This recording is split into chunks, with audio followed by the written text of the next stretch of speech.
big fan of yours, Mr. Mario Mancini. He wants to know who was the most influential person you met in the wrestling business.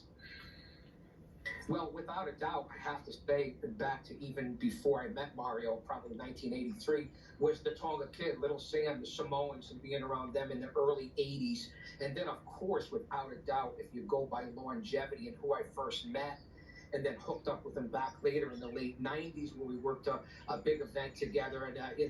And then now, especially for bringing life back into me, in the wrestling business, and that would be Mario. Would definitely be one of the guys that influenced me. But if you go in the business, it would be Captain Lou Albano I had a chance to work with, or the likes of, like I said, Jesse Ventura, Don Morocco, the Road Warriors, the Valiant Brothers.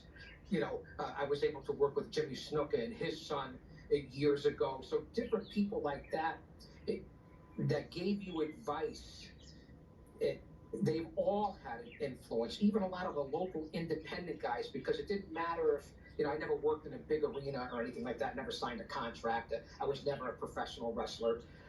But being able to work with these guys, again, I keep repeating that point, those are the guys that influenced me. Being able to talk to Jim Cornette and pick his brain, or Gary Hart, that's priceless, Maurice. And I'm glad Mario's watching, because usually nobody watches the fucking shows. Can I say that?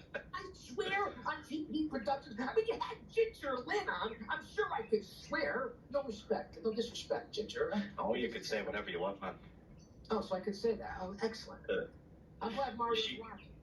Yeah, she didn't hold back in what she had to say. It was a good interview. It was a good interview. I remember being with Ginger back in the 80s. She doesn't remember it, but if you know what I'm saying. I want to keep it PG, in case my family ever comes back and watches this. I got to. There might be another video online we have to find. Listen, Maurice, I always learn to destroy. Always remember that. That's